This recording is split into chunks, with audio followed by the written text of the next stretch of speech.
আসসালামু আলাইকুম ওরহমতুল্লাহ। সুপ্রিয় শিক্ষার্থীবৃন্দ, আশা করি তোমরা সবাই ভালো আছো। এই ভিডিওটা তৈরি করছি নবম শ্রেণীর শিক্ষার্থীদের জন্য। 2024 সালের নবম শ্রেণীর বার্ষিক মূল্যায়ন পরীক্ষা অনুষ্ঠিত হবে ডিসেম্বর মাসে। তো এনসিটিভি থেকে বিষয়ভিত্তিক বার্ষিক মূল্যায়ন নির্দেশিকা প্রকাশিত হয়েছে। আজকে আমরা দেখব নবম শ্রেণীর স্বাস্থ্য সুরক্ষা বার্ষিক মূল্যায়ন পরীক্ষার সিলেবাস এবং পরীক্ষার মানবন্টন নিয়ে আলোচনা। ঠিক আছে, এখানে দেখো তোমাদের হচ্ছে কিছু নির্দেশনা দেওয়া আছে, যেমন পুরো বই 8টা অধ্যায় আছে, সেখান থেকে 6টা অধ্যায় পরীক্ষা রাখা হয়েছে। তো আসলে আমরা তোমাদের বার্ষিক পরীক্ষার সিলেবাসটা দেখে নিই, যে অধ্যায়গুলো থাকবে। প্রথম অধ্যায় মিডিয়া ব্যবহারে যত্নবান হই, 1 থেকে 18 পৃষ্ঠা। দ্বিতীয় অধ্যায় স্বাস্থ্য অধিকার রক্ষায় সচেতন হই, সহজে স্বাস্থ্য সেবা পাই, 19 থেকে 28 পৃষ্ঠা। তৃতীয় অধ্যায় সব বাধা পেরিয়ে চলো যাই এগিয়ে, 19 থেকে 40 পৃষ্ঠা। চতুর্থ অধ্যায় আপন আলোয় হই আলোকিত, 41 থেকে 58 পৃষ্ঠা। পঞ্চম অধ্যায় শুদ্ধাচার চর্চা করি মর্যাদা জীবন গড়ি, 59 থেকে 74 পৃষ্ঠা।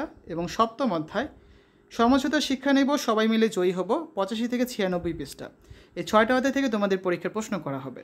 এখন এই 6টা অধ্যায়তে অনেকগুলো কাজ ছিল, একক কাজ, চোরাই কাজ, দলগত কাজ, ছক পূরণ, এগুলোর সমাধান আমরা অনেক আগেই করে দিয়েছিলাম। তোমরা হচ্ছে আমাদের চ্যানেলের প্লেলিস্টে গেলে দেখবে সেখানে নবম শ্রেণী স্বাস্থ্য সুরক্ষা নামে একটা প্লেলিস্ট তৈরি করা আছে।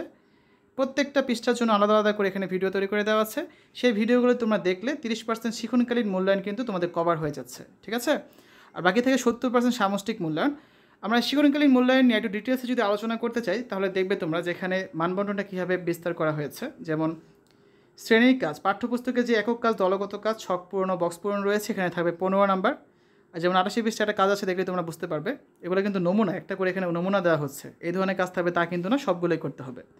তারপর অ্যাসাইনমেন্ট বা ব্যবহারিক কাজ যেগুলো আছে সেখানে থাকবে 10 নাম্বার, যেমন 33 থেকে 36 পৃষ্ঠা কিছু কাজ আছে।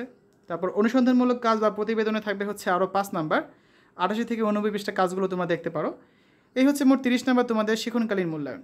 এবার আলোচনা করব তোমাদের সামষ্টিক মূল্যায়ন নিয়ে, অর্থাৎ লিখিত পরীক্ষা হবে একটা 100 নাম্বারে, যেটাকে পরবর্তীতে 70 নাম্বারে কনভার্ট করা হবে। ধরো তুমি যদি 100-তে 80 পাও, তাহলে 70-এ তুমি কত পাবে? 56, এভাবে করে আর কি। তো দেখো নৈর্ব্যক্তিক প্রশ্ন থাকবে, বহু নির্বাচনী প্রশ্ন হচ্ছে 15টা, 15 নাম্বার।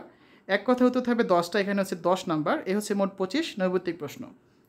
সংক্ষিপ্ত প্রশ্ন থাকবে 10টা, 2 করে 20 নাম্বার। রচনামূলক প্রশ্ন দৃশ্যপটবিহীন 5টা প্রশ্ন থাকবে, এখান থেকে তোমাদের অ্যান্সার করতে হবে 3টা প্রশ্ন, 3 5 15।